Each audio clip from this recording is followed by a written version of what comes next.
Hello everyone, welcome back to the channel Concepts of Commerce, your virtual learning platform for all the concepts relating to commerce stream. My name is Deepshika Gandhi and आज के इस video में हम discuss करने वाले हैं some compound journal entries. हम सभी ये जानते हैं जब भी हम जर्नल एंट्री पास करते हैं we follow double entry system. That means you need to have one debit and one credit and the debit should be equal to credit. That is when we are following double entry system. For every debit we have a credit and vice versa. So एक compound entry क्या होती है where we have more than one debit or more than one credit. यहाँ पर सिर्फ दो accounts impact नहीं होते हैं, दो से ज्यादा अकाउंट्स इम्पैक्ट होते हैं. It can be 3, 10, 20, how many accounts, there is no maximum limit to that, but जो अकाउंट्स इम्पैक्ट होते हैं वो दो से ज्यादा होते हैं. So either you have more than 2 debits और you have more than 2 credits, और बोथ कैन ऑल्सो हैपन. आपके डेबिट भी एक से ज्यादा हो सकता है एंड आपके क्रेडिट भी एक से ज्यादा हो सकते हैं. So in what circumstances we pass compound entries. For example, आपने एक ही दिन में 4 एक्सपेंसेस के लिए पे किया एंड आपने उनको पे करने के लिए कैश का यूज किया. So instead of passing 4 separate journal entries, you can pass one compound entry where you will be showing that you have paid these 4 expenses by cash.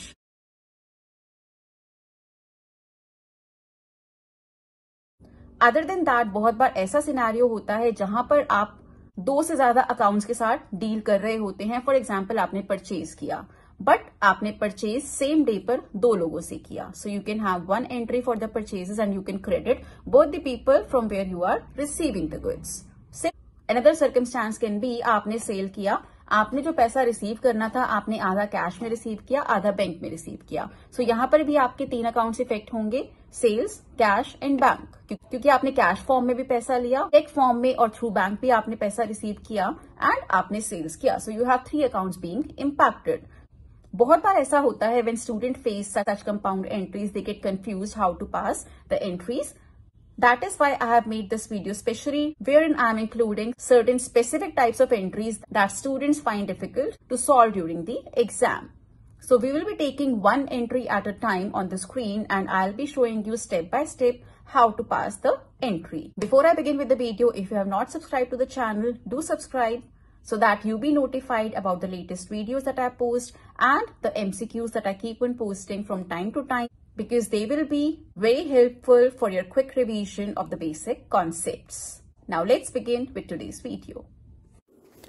So the first entry says, sold goods to Ram 45,000 rupees and Sham rupees 29,000. That means आपने 9th April को 2 sales किए हैं, one is to Ram and one is to Sham.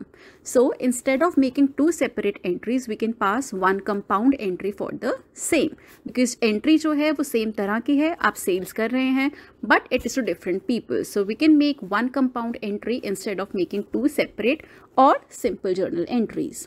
Here we can see that 3 accounts are being affected: Ram account, Sham account and sales account.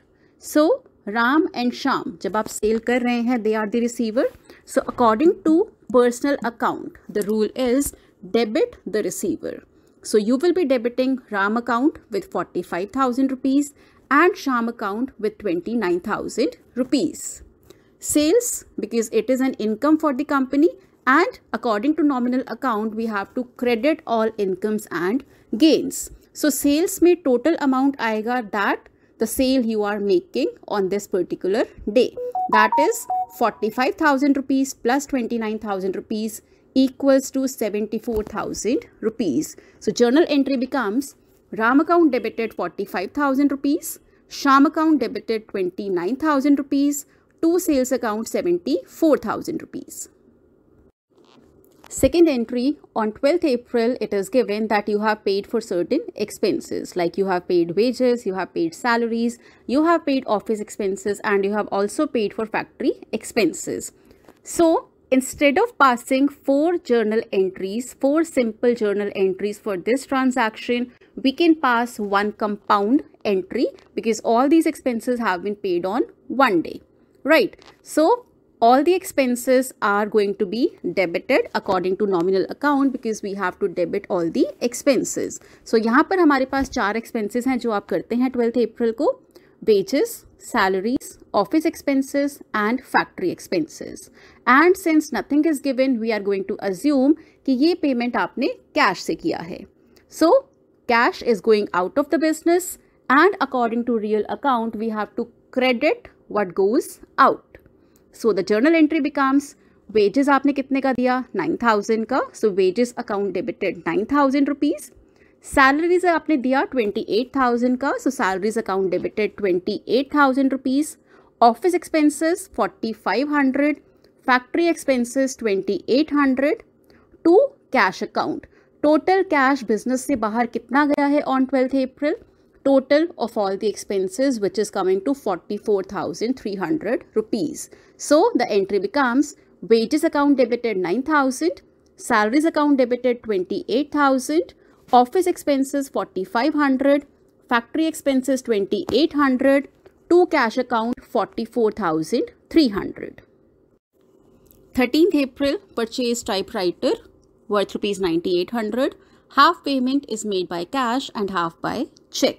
So that means आप एक asset खरीदते हैं, that is typewriter here, and it is worth rupees 9,800.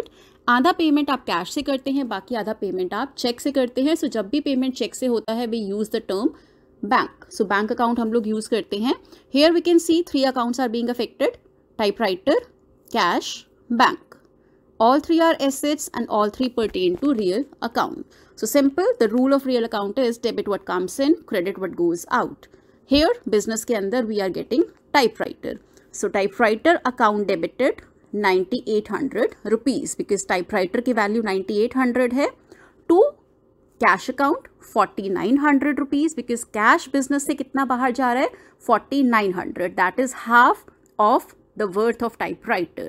Rest payment is made by check. So we are going to credit bank here. To bank 4,900 rupees. So the complete journal entry will be typewriter account debited 9,800. To cash account 4,900. To bank account 4,900. 17th April, sold goods to Raghu worth rupees 47,000.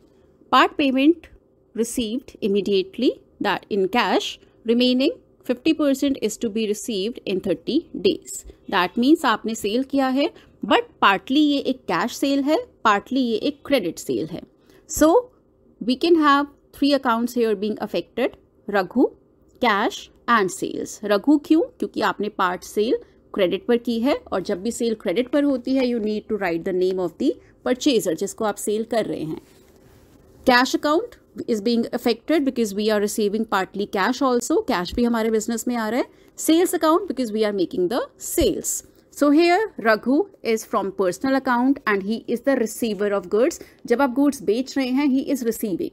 So he will be debited. So Raghu account debited. कितने amount से debit होगा? 23,500 rupees जितने का आपने credit sale किया है.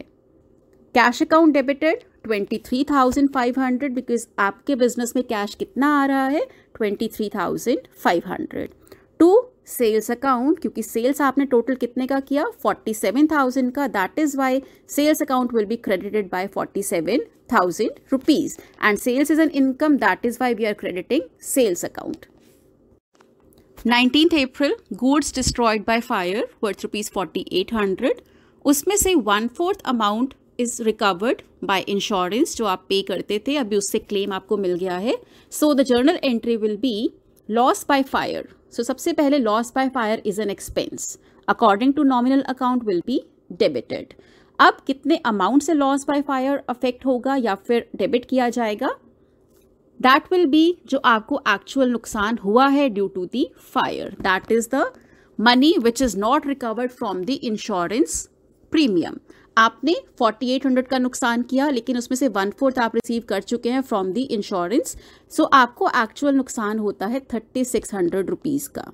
Right. Insurance claim आपको कितने का मिलता है 1,200 रुपए का. So loss by fire account debited 3,600 rupees. Insurance claim account debited 1,200.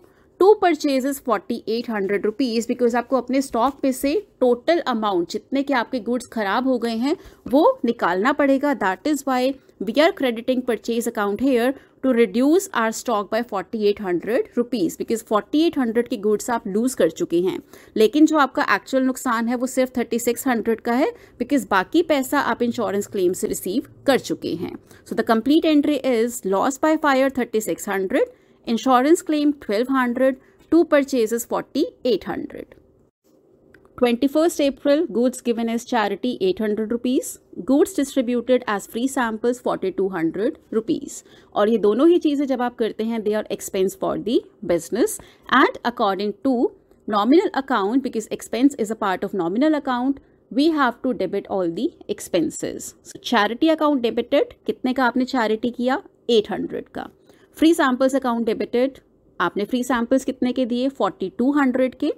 4200 से आप डेबिट करेंगे फ्री सैंपल्स को टू परचेजेस अकाउंट बिकॉज आपको अपना स्टॉक 5000 रुपये से कम करना पड़ेगा. दैट मीन्स 4200 फ्री सैंपल्स जो आपने दिए हैं और 800 रुपये जो गुड्स आपने चैरिटी में दे दिए, आपका स्टॉक आपको 5000 रुपये से कम करना होगा. That is why we are going to credit purchases here by 5000 rupees. On 22nd April, cash paid to Anuj 925 rupees in full settlement of his account where 1000 rupees was due. That means हमने अनुज को 1000 rupees देने थे but we are paying him only 925 rupees and we are telling him that your account has been fully settled. So जो difference है that we are assuming as discount received from Anuj. So here 3 accounts are being impacted. Anuj account who is the receiver here, cash which is going out of the business and discount received account. Discount received हम क्यों ले रहे हैं? Because we are being given that the account is fully settled where 1000 rupees was due but we are paying only 925 rupees. So अगर यहाँ पर full settlement नहीं लिखा होता we could have made a simple entry Anuj to cash 925 rupees. But क्योंकि due 1000 rupees था हम पे सिर्फ 925 कर रहे हैं and we have been clearly given that full settlement of his account is done. That is why we are assuming discount received. So the entry becomes Anuj account debited because Anuj is a personal account item and is the receiver here, so will be debited by 1000 rupees because Anuj को कितने रुपए हमने देने थे? 1000. To cash account 925 rupees क्योंकि हम actually कितना cash दे रहे हैं, कितना कैश बिजनेस से बाहर जा रहा है, 925 rupees. To discount received account 75 rupees because discount हमने कितने का लिया है या कितने का डिस्काउंट हमें मिला है? 75 रुपीज़ का. So why discount received is credited? Because it is an income. Income comes under nominal account and according to nominal account we have to credit all incomes and gains. So it is an income, it is a gain for the company, so we are crediting discount received by 75 rupees. Last entry for today, received 50 paisa in a rupee from Rima who owned 2000 rupees. So जब भी question में आपको ऐसा statement दिखेगा you have to use one account here that is bad debts. So यहाँ पर हमें clearly given है रीमा ने हमें 2000 रुपीज़ देने थे but now she will be paying only 50 पैसा इन अ रुपी. 1 रुपी इज इक्वल टू 100 पैसा. 100 पैसा में से वो 50 पैसा देगी, मतलब जितना भी पेमेंट ड्यू था उसका वो 50% देगी बिकॉज 50 पैसा आउट ऑफ 100 पैसा इज 50%, राइट. सो जितना भी पेमेंट ड्यू था उसमें से वो सिर्फ 50% देगी, बाकी वो पैसा नहीं देगी. बाकी पैसा किस अकाउंट में जाएगा? बैड डेट्स में. Now bad debts are the people, the debts or debtor who have gone bad. ऐसे लोग जिनसे हमें पैसा लेना था बट अब वो पैसा नहीं देंगे, they are insolvent. So वो अकाउंट कौन सा जाता है? Bad debts account. So here we have 3 accounts being impacted: cash account, bad debts and Rima. Cash में कितना आया अकाउंट में आपका पैसा? 1000 rupees. So it will be debited by 1000. Bad debts is an expense, is a loss for the business and according to nominal account it will be debited because we have to debit all the expenses or losses. कितने का bad debt है आपके पास? 1000 रुपये का. To Rima account by 2000 rupees. So the entry becomes cash account debited 1000 rupees, bad debts account debited 1000 rupees, Rima account debited 2000 rupees. I hope you liked today's video. If you did, please like, share and comment. If there is any specific entry that you are facing difficulty with, you can post that in the comment section. I'll try to explain that via comment, or I try to include that in my next video. So stay tuned in for the next video. Till then, keep learning, keep growing. Have a nice day.